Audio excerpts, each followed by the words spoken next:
Hello and welcome back to Coleslaw of My Consciousness. It feels like it's been a little while since we did one of these, but I am back and I've got another piece that's based on a writing prompt from my writing group. This one was a setting sort of prompt. I don't have the exact instructions of it written in front of me, but basically you're supposed to use a setting and have a character enter it and kind of describe it, and then have left the setting and come back and describe it again, so it feels more like they're not just in an empty space.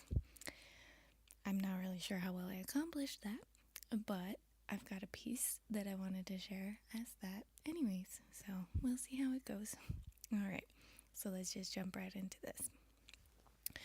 Aurora woke up and stretched before climbing out of bed.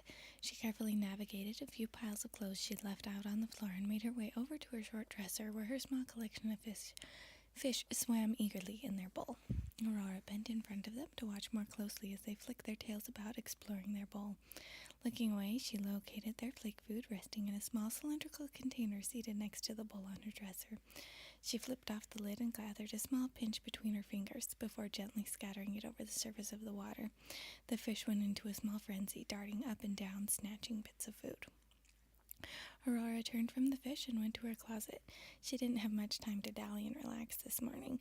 Melissa was coming over and they were going to be working on their story. She studied her closet for several moments, debating what sort of outfit she wanted to wear. It wasn't as if Melissa would care, but with the weather having such a bitter edge as snow approached, Aurora wasn't sure if she wanted long sleeves or an all-out sweater. After a brief debate, she pulled out a striped sweater. Quickly, she changed from her PJs into the sweater and some sturdy jeans. She glanced around the room, scanning for where she'd left their story notebook. There were several piles of books and notebooks scattered throughout the room, but she couldn't see the story. Maybe I left it downstairs, she thought, a little bit bemused. She flicked the light off and made her way downstairs. She made a brief pit stop in the kitchen to pour herself a bowl of cereal. She sat at the kitchen table, glancing around at the mess her younger siblings had left from the night before. No notebook in sight. Aurora bit her lip. This was very strange. There were only so many places that notebook could have gone. Maybe I missed it in my room. I had been meaning to organize my writing things a little better. Her musings were interrupted as Mimi came dashing into the room, looking terrified. Before Aurora could even say her name to try and start comforting her, Mimi was barking her head off. "Mimi!" Aurora shouted, chasing after the small white fluff ball. "Mimi!" She saw the dog race up the stairs. Aurora followed, taking them two at a time, all the while shouting, trying to get her dog to calm down. "Mimi!" Mimi finally seemed to have stopped barking, but she was pawing and whimpering frantically next to the door to Aurora's bedroom. Aurora cocked her head. "That's strange. I don't remember closing the door behind me this morning." Mimi watched Aurora come closer, something like terror in her eyes. Aurora bent down and scratched Mimi's head, baffled by her strange behavior, but grateful at least for a little bit of quiet. Their quiet moment was interrupted by a muffled crash. Aurora's head jerked up. That sounded like someone was messing around in her bedroom. But who could it be? Her siblings and parents were all at work or school. Nervously, she stood and put her hand on the doorknob. She took a deep breath and gritted her teeth before swinging her door open with as brave an attitude as she could muster. She stared around her room, looking for any disturbance. The piles of books and clothes seemed mostly as she remembered. Then her eyes went to the closet. She stared in shock. There was a girl, probably only a few years younger than Aurora, staring back at her in terror from the closet. She looked as if she'd tripped over something and was now tangled in a mess of Aurora's clothes. She had a shock of bright red hair and seemed strangely familiar, though Aurora was positive she'd never seen the girl before in her life. Estelle? Without knowing why the name had escaped her lips, Aurora suddenly believed wholeheartedly she knew this girl's name, though it made absolutely no sense that one of her story characters would have somehow made it into her bedroom.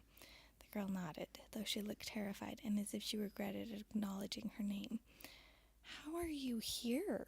Aurora asked, completely baffled. This should not have been possible. "I don't know." Estelle's voice was hardly more than a whisper. Before Aurora could come up with any sort of game plan, the doorbell rang. Mimi, who had been cowering at Aurora's feet, raced off down the stairs barking. "Shoot, that's probably Melissa. I guess you should wait here, Estelle." Estelle simply stared wide-eyed as Aurora raced from the room. Aurora took the stairs 2 at a time, desperate for it to be Melissa so they could work out what was going on. She flung the front door open breathlessly. "Is something going on? You look a little flushed." Melissa must have been concerned because she didn't wait for any sort of the usual introductory preamble, such as the word hello. "Yes," Aurora answered, taking a deep breath. "Estelle is in my bedroom." "What?" "Our book character, Estelle, Gregoria, and Melchior's daughter, is in my bedroom. I couldn't find the notebook this morning, and now here she is." "What?" Aurora grabbed Melissa's hand. "Come on, this is something I think you'll have to see to believe." They went back upstairs. Aurora had left the door to her room open. She approached nervously and peered inside. Everything seemed basically as she'd left it, piles of books and clothes still scattered about the room. The only real difference was that Estelle had taken the time to untangle herself from the clothes in the closet and was now cowering, still looking terrified in the corner. "What?" Melissa could only stare, but seemed to be struck by the same instant and insane recognition of a character they had created as Aurora had. "How can she be here? What do we do?" "I don't know," Aurora answered. All right, so that's the end of the piece. Normally with that kind of ending, that'd be the sort of thing that I'd probably want to do in multiple parts or like form an actual story from. But that's all that my brain came up with, and yeah, and it was semi-based on me and one of my real-life friends and one of our stories that we're working on, so it was just kind of a fun little practice at things for me. So hopefully I filled the requirements that the prompt gave me, and if not, well, that was my attempt at it because I'm not very good at setting, so it was a good challenge to try and focus more on the setting, but I might have gotten too distracted by the story. Anyways, let me know what you think, and I think that's all for now. So this is the Umlaut Herper signing out.